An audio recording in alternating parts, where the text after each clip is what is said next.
Richard busting out that Excalibur with a stick. Dude coming out of nowhere with a stick. But man, Richard turns out to be a big fanboy. A bigger fanboy than it feels like Francesca is. Francesca's like obsessed with King Arthur, but I think Richard's definitely taken the cake with this whole situation, naming everything after the famous sword and even busting out a stick and just Excalibering with it. But man, episode 6 of Fate Strange Fake, I have to admit, I might be alone on this one. I felt like this episode was kind of all over the place. It felt like it was jumping around way too much. I still got a sense of what happened, obviously, but it's still like, can we just stick to one scene, like just focus on this one? It does that. It obviously does tell a lot of stories at the same time, and so you do have to do cuts here and there, but yeah, most of this episode seemed to be focused around Richard. It seemed like a lot of build up into his character, how many people like betray him, Ayaka and her desire to not have him do things on his own and do things for her, but at the same time, seemingly acknowledging sort of what has kind of made Richard what he is. It feels like that later scene with that whole dream sequence. I'm assuming Ayaka's seen that. That was her dream. And so she did get a perspective into Richard that, honestly, he's not going to, divulge. But still a very interesting little episode. Let's jump to the episode. I'm going to, of course, again, like before, sort of group things together. Let's start things off with the whole cult plague thing. So this is playing to my theory that I had last episode. This is sort of a plague that is sweeping across the entire land. It seems to imply that this plague, when infecting things, is sort of making people crazy. At least humans specifically seem like they're like obsessed with some sort of cult. Like they want to come to the city in order to join something. Everybody's acting really strange, all that kind of stuff. It does show Valdi is finding a note talking about the plague. It says that it's a curse, the plague wind of death. And so I'm assuming, again, that's going to be all regarding this writer, which is this ghost that is hanging around Tsubaki. At the very end of the episode, we do see where Flot sends in Jack in order to investigate, and he does find the source of this, turning from a fog into more of a ocean of some sort that's kind of filling this hospital. And of course, Tsubaki's in there, and yeah, Jester's hanging out. Jester's hanging out with Tsubaki. Now, this sort of does make me question, what is Jester doing there? I'm kind of wondering at this point, is Jester feeling this? I don't know if they've ever implied, they haven't really implied much yet around Tsubaki. They're really kind of keeping her off to the side. They got a little bit into the parents and how they're involved with stuff, but haven't really gotten to Tsubaki and what makes her special in any way. I'm kind of wondering at this point, does she have enough power to feel something like this writer to plague an entire city? I'm starting to more wonder if either the hospital itself, through proxy through Tsubaki, without her knowing, is feeling Ryder in order to have this much power, or has Jester sort of hijacked her? Has the reason why this fog has been spreading due to Jester finding out about Tsubaki and essentially just using her as a puppet and using Ryder through proxy? I'm kind of wondering at this point, because like, why is he there? Is he planning on attacking Tsubaki? Is he just hanging out? I think he's actually using her, and that's why he's just hanging out there. Because he can easily attack her. Like, he could do it right now. I mean, Jack was even there. It's like, you could take out a master right now, but they're not doing it. Interesting little passing comment by Jack saying, hey, we could just, bomb this entire building and get rid of this threat. And of course, Flot's like, no, you can't do that. Has Jack mentioned the idea that that would turn me from a murderer into something else? I'm kind of wondering if that would just be simply a monster. But yeah, that was most of the stuff outside of, Richard and his story in this episode. We did give a little brief scene of Roiver, mention the fact that apparently Ayaka used to be one of his students, but she was like there for maybe a month. And Francesca making a comment about the fact that she did summon this Saber using the box that was sealing away the scabbard that she could no longer find, or the sheath. She's like super mad at the fact that this other Saber showed up, this weird Saber showed up. But it does seem like she's really still interested in Richard for some reason. Like, she wants to watch Richard, but I think she's mostly given up on that. I think she just wants to see, like, chaos, like they mentioned last episode. She wants to fight, create chaos. But yes, let's dig into Richard and his desire to get an alliance with Enkidu and later on Assassin. So yes, he does go to this forest where Enkidu is, confronts Enkidu. Enkidu mentions the fact that their master is not very fond of humans, but very quickly likes Ayaka. It's like, they're like talking about doing alliance, and he's like, yeah, my master doesn't really like, never mind, he just really likes your master. Yeah, she's not really a master, but yeah, sure. I'm curious if they'll actually get into a reason why this Chimera, why it even cares about Ayaka. Is there something special about her? We do get a little bit into her specifically about this whole Red Riding Hood, but I'm not really sure if there'll be a reason why it's so trusting of Ayaka. Probably because it senses, just like most animals. Animals can sort of sense a lot of things in people. If they sense that somebody is angry or upset, even if you're not showing it externally, things like dogs know. So I can see that. It just seeing that she's just an innocent party. But yeah, that's when we get a little bit of an insight into who Richard is through Castor, and the fact that, yes, they got his sword from the theater, and apparently it's just a replica sword, which we find out probably the reason behind that is the fact that, yes, Richard was collecting a lot of things that was related to King Arthur, and really likes King Arthur, is a massive fanboy for King Arthur, actively seeking out King Arthur's treasure, and just names everything after their sword. He was like a massive, massive fan. Some of the oddities here that Castor brings up is specifically that he was a king called the Wandering King in my era. He sat in the border between mythology and history. He was a part of both eras and the final king from the time when mystics, like elementals and rune magecraft, still openly endured. So he was kind of like at the very edge of that time period. And I'm not sure why that would make him special anyway, but it could end up leading into something. That could mean the idea that he might be more mixed than anything else, and the idea that he will be employing both, magecraft and whatnot, plus things past that era.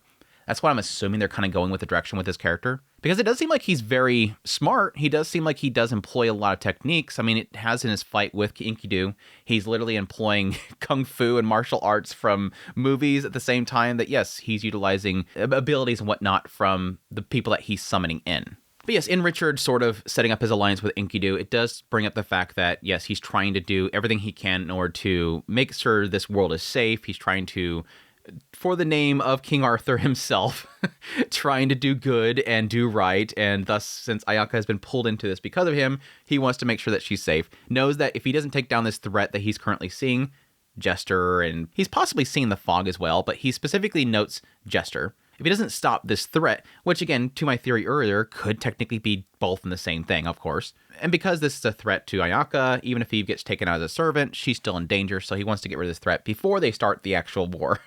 He's like, can we have a temporary peace? Let's take down this bad guy, and then we'll just restart round one, and we'll actually fight. Honestly, this is sort of similar to situations in like Fate Zero, where like you have this looming threat and, the creators basically come in and say, hey guys, stop fighting for a second. Here's this thing that's a danger, which I think at the time was Castor. Go take care of this first, and then you can go back to fighting each other. It's like just a pause, a quick timeout. Let's take care of the threat in the bleachers, and then we'll come back in here. But yes, we have the fight between Richard and Enkidu. They fight for a little bit. Pretty cool little fight there. Again, Richard really kind of employing knowledge from movies and whatnot, which is totally dorky. And yes, drawing his stick, mimicking the Knight of the Lake that defeated his enemies with a branch. He just picks up a branch and Excalibur's on him. That was a little bit dorky. But yeah, after proving himself to Enkidu, we get a little bit of outburst from Ayaka. I kind of get Ayaka's frustration here. And again, this is a lot to do with the fact that she doesn't want to be involved in this. She's kind of getting pulled into this. Even though it does seem like Richard has acknowledged the fact that she is a pawn in this system, it seems like she's really upset for him doing things that are going to be beneficial to them as a group, which is kind of frustrating. I get the idea that she's just more kind of concerned for Richard's life and his safety, and the fact that he's putting his life in danger just for her. It's a common kind of conflict that a lot of these people have, and the idea that, they're not used to seeing death or violence, and now suddenly people are just willy-nilly fighting each other. Like, I don't understand this. This makes sense to me that you guys would literally put yourself at risk, your lives at risk, for this stupid thing. Again, Ayaka doesn't want to be involved with this, so I can get her frustration here. But it does kind of bleed into a little bit of a story about a Little Red Riding Hood. And I'm assuming that Ayaka is potentially in the story the daughter of this family, and it's potentially not the entire story of it. The story they tell is these kids are telling the story about this Little Red Riding Hood of this one apartment, and the fact that there was this little girl that was always being abused by her family, and in order to cover up her bruises, she wore a hood. And one time, apparently, there was a murder-suicide attempt that was happening with the family, and she went to try to get help, and this guy, Mr. A, ignored her cry for help. She said, please, can you press this button? Which I'm assuming what it's saying there is that she wanted the guy to go to her floor where her apartment was, and he ignored her and just went to his home. And apparently after everything happened, everybody went missing. This Little Red Riding Hood, this little girl, this hood, came to his door, Mr. A's door, and knocked on it. Knocked on it until he finally answered, and she said, can you please press the button? I'm guessing what the story here potentially is that Ayaka was the abused child, and her family was at some point just went to the edge and it turned violent and she fled from it. And then at some point she was picked up by somebody else. It says that she goes overseas. So I'm assuming the idea there is that she probably was taken in by, the Einsburns or something like that at that point. I don't know. The thing that only kind of throws this off a little bit here is that the depiction of a Little Red Riding Hood keeps popping in her head, which makes me believe that either potentially this story of this Little Red Riding Hood that's based on her tragedy of her life, because that spawned into the story that people told, that story then became real. And she does see a Red Riding Hood now, this thing that wants to get revenge for this guy not answering her plea for help. I'm kind of wondering if that's sort of the direction they're going with her story, but we'll have to wait and see. But it seems to be implying, because it's right here, because she's frustrated with Richard and the fact that he trusts her and that he's putting his life on the line for her, that it has something to do with that story, that she doesn't want to ask for help anymore because potentially she asked for help and something bad happened, or because that incident happened where she was seeking help, now there is a spawn that is now killing people because it wants revenge. And now she doesn't want to ask for help anymore. I know I'm probably going down some crazy rabbit holes, but that's like my mini theories that I get already with this little story right here, partially because it's so vague, partially because it's purposely vague here. But yeah, that kind of sort of led to Richard instilling upon her that he does his things for his own reason. And what that is, because she's mad that he is trusting her and that she doesn't deserve trust and that she could betray him, he brings up the idea that he's been betrayed several times. Like, Ayaka, this isn't my first rodeo. Girl, I've been betrayed so many times you have no idea. My brother sold me out. My own brother sold me out. Yeah, he's been dealing with this stuff and gets into the idea that he's not a saint. He's not a great person that she believes. He's putting on this facade that he's a cool guy. He's charming and everything like that. He's super positive, always trying to help her out. But it's not as if he's like blemishless. Like, it's not as if he's got a clean slate. This is a man, seems like all he knew was war. That's all he was good at. That's all he could do. And yes, he was constantly being betrayed by other people. When you're on the battlefield, expect betrayal. People are going and staking their lives. There's a lot of deals being made and there's a lot of betrayal. So it makes sense that he's kind of like, I'm used to this stuff. I'm good. But yeah, that kind of plays into the later part again, that after they go to that one building, the house, and they run into Sigma, Ayaka passes out and has a brief dream of Saint Germain. And Richard is seeking out the treasure for King Arthur, and Saint Germain shows up, says he's going to be his guide, and that he's a con man. But he specifically says that I'm not the one that'll deceive you. The one that'll deceive you is yourself, pointing to Richard, that Richard himself will deceive himself. I think that's a lot to do with what his quest is, I'm guessing, but also points out specifically my eternal regards to you within the depths of your eyes as well. And that was Ayaka in there. Again, I'm assuming what's happening here is that she's seeing within Richard's mind at this moment. And this is a portrayal of potentially Germain going inside of Richard at this point. That's all I can think of. Or unless they're going to make her into some sort of prophet or something like that, that's able to see things that she's not supposed to see. My assumption is that this is inside of Richard. And she's seeing something of Richard's memories, or potentially some other individual that Richard is pulling into himself that's giving her a little insight into who Richard is. Somebody that's been deceived, somebody that will always be deceived, and somebody that will deceive himself. And I think that's sort of what leads into her waking up and saying, look, I'm sorry. I'm going to stop criticizing you for what you're doing. I think she's feeling a little bit more empathetic to him and what he's kind of gone through. I don't know. I kind of need a little bit more context there, but it's got a good setup so far. I like the fact that she brings up King Arthur. Do you like King Arthur? Are you a fan as well? It was so dorky. That's not what I meant. Anyways, yeah, apologies there. Both sides. Richard's apologizing for kind of making all the decisions and kind of come to a little bit of understanding, which we'll see. But anyways, going back to Enkidu and their discussion with Assassin, because that's kind of the important part of this entire scene. The fact that, yes, Enkidu comes up and says, can you all chill out? We're having an alliance here. Stop looking so gloomy. And then, yes, offers some fruit to Assassin, who walks up as well. Yeah, and so what they kind of establish here is that they've come to a three-way agreement for a ceasefire slash alliance. And the idea that Assassin comes there saying, you guys want to kill this threat, which, again, they've kind of established at this point is the dead apostle, Jester. They see Jester as a threat. So they want to take out Jester. And Assassin wants to get rid of Jester. Doesn't like Jester.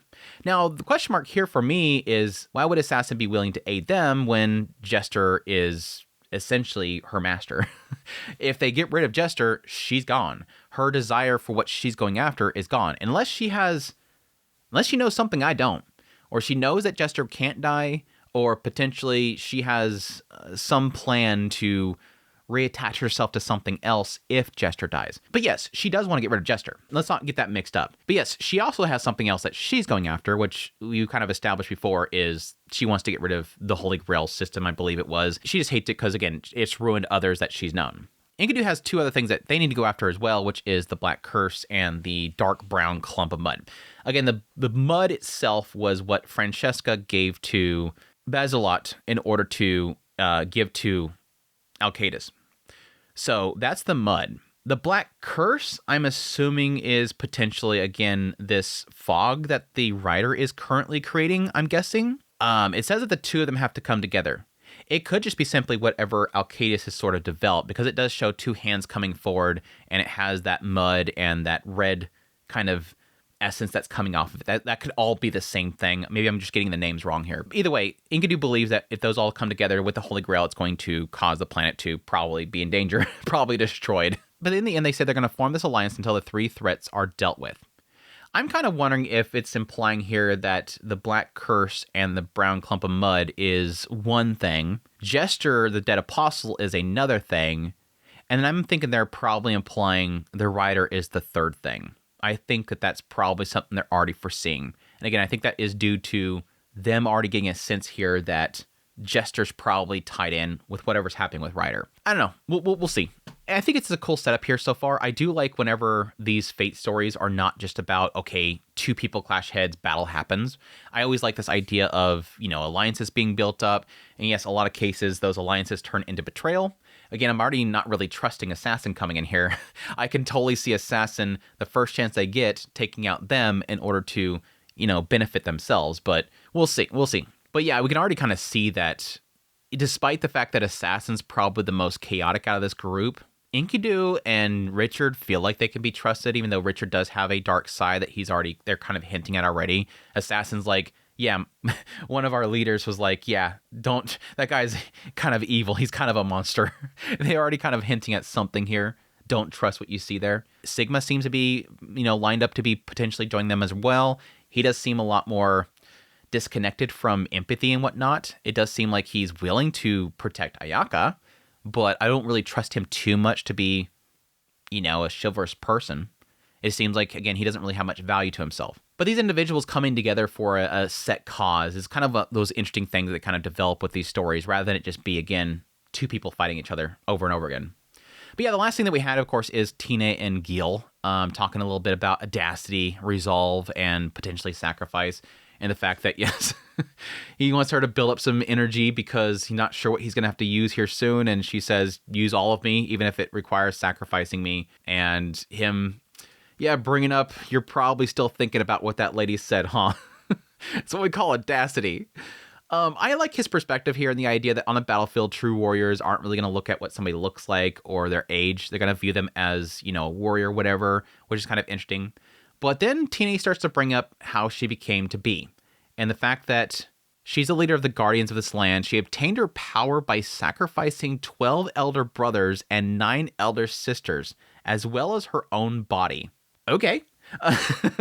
That's quite a sacrifice to become what she is, which is making me believe that a lot of this is like how she has her power, how she has as much power as she has in order to feel Gilgamesh, is the fact that, I'm assuming these people had some sort of power themselves, and potentially that sacrifice made her into what she is. But again, it goes back to that whole thing, and I'm kind of shocked that Gilgamesh didn't push back on this. She once again goes back to saying, this life exists only to regain Snowfield, which is the earnest wish of my clan. Again, it felt like for a while there, Gilgamesh kept kind of pushing back on her and saying, what do you want? What do you want? What do you want? What exactly do you want? Is that what you want? He keeps pushing back on her because she keeps saying this is the will of her people. Her people had her do this. She's doing this for her people. It's the wish of her people. But what does she exactly want? Again, they're really setting up Tina to be a kind of interesting character if it turns into an element of like eventually saying, no, I don't really care about the whole land and getting it for my people. I want this. I want to do this. But yeah, Gilgamesh responds to this saying that you've gathered your resolve, but I can't say that you're a proud one yet. You lacked self-esteem. Those who lack self-esteem will lack it in old age.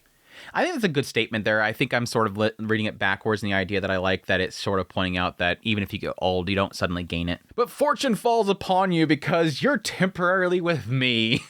It's it's like all these profound statements from Gil and then kind of just wrap it up with him saying, you're in my presence. Rejoice. Gilgamesh. We need more Gilgamesh in this show. But anyways, I think that's pretty much the entire episode. Pretty cool stuff in here. I think my only misgivings of this episode is that a lot of it feels like it's, talking riddles and not really stating things outright. And that sometimes gets a little bit frustrating. But either way, looking forward to more. But I hope you guys enjoyed this video. As always, if you did, hit the like button down below. If you like this content and you want to support the channel more, become a member. Until next time, y'all take care.